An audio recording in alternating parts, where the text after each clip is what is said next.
So now I want to talk to you all. How y'all doing? I just want to talk to you all about family.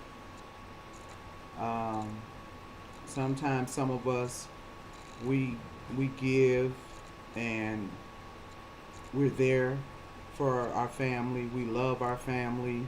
We're dedicated. We're loyal to our family, but we don't get it back in return, and it hurts. And it really hurts when you're not able to express how you feel, when you never get the opportunity to say, hey, I feel that you hurt me, or you owe me an apology. um, you owe me an explanation. You can. I'll give you an example. um, for decades, and I mean decades, I was considered um, the child of my mother's, one of her children. I was considered as the go getter. And,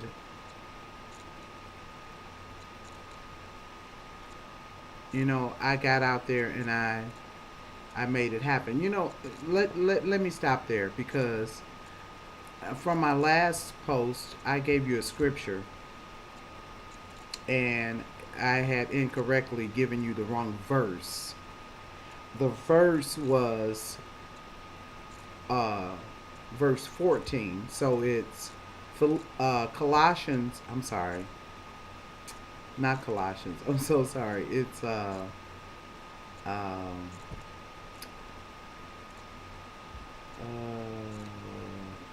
I can't think of it now. Anyway, so charge it to my head, not my heart. But I'm gonna get that for you.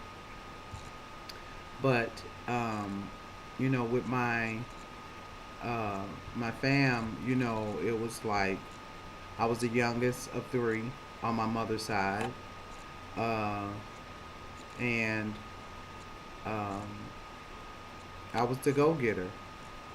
I was the baby, and I worked. I was fortunate enough to work so hard where I ended up being a property owner. I accomplished so many different things that was never accomplished, um, and uh,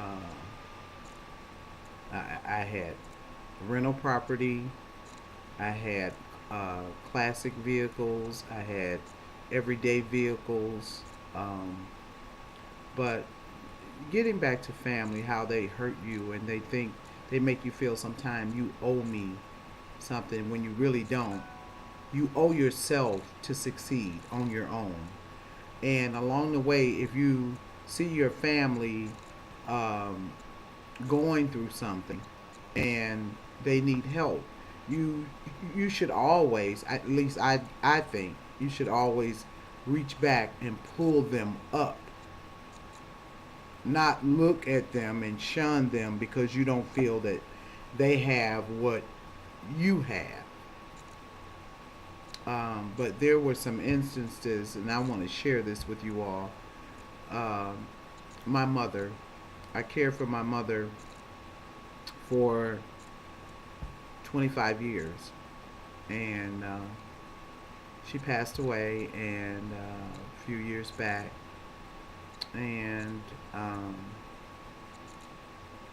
but before then, I was buying cars for siblings, including my mom. Um, I was paying light bill, gas bill. I was paying their rent.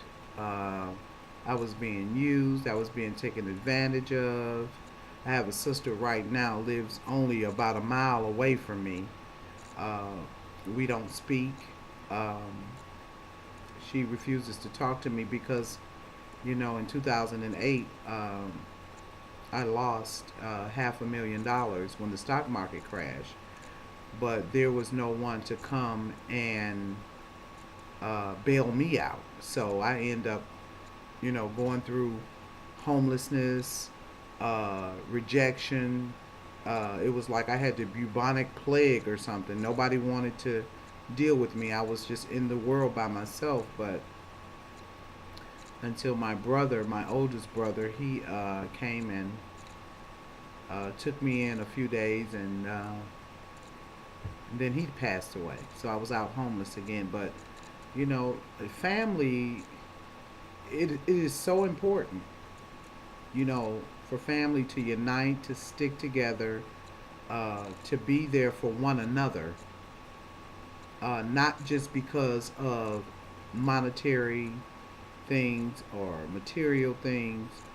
Genuinely, I thought I was very loved and revered by my family until I lost everything that I had, my earthly accomplishments. And when I lost everything, uh, I didn't have family anymore. And that, it devastated me because I always thought that they loved me for me, genuinely for me, but they loved what I had. So I'm still crawling up to get to where I'm supposed to be. I don't let someone tell me, or, well, this is just the way it is. No, it's not. I'm going to fight to get back to where I used to be, how I used to live, and live comfortably, so I won't have to, uh, as they say, be worried. I don't want to worry about my mortgage. I don't want to worry about my electricity or gas or water, or having service done on my vehicle, you know. But I never, when I fell really hard, and I didn't have anybody to pull me up like I did them. And to this day, I don't hold any resentments anymore. At first I did. I was really pissed. My sister, she owed me, like, I say maybe about $9,000, maybe more. I mean, I stopped counting. And when she changed her life and turned her life around, when she said she was a born again Christian, okay, I thought, okay, well, maybe if you're a born again Christian, then maybe you'll do the right thing now and pay me the money you owe me, because right now I'm in chaos and confusion and all those things. And she told me, well, when I got saved, God said all my debts were paid. God didn't tell you that, but that's what she said. And so, I'm not anywhere like Jesus. I can't turn water into wine. So I just, accepted, gained acceptance, and kept it moving. And, but family is so important. And I teach my offsprings, we have to unite. Teeth and tongue falls out, but it still has to be in the same mouth. So that means you may disagree to agree, or agree to disagree, but you're still family no matter what. And, to all my listeners out there, family is very important. And if it's someone that you hurt, or someone that hurt you, you make amends, because the funeral homes are busy every day, and you'll never know when tomorrow may come, and the person that you wanted, or you shoulda, coulda, woulda, and didn't, it'd be too little too late. So with that said, thank you guys for listening to me again, and I'll shout out to you next time. My name is Nita, keeping it raw, and take care. Have a good evening. Bye.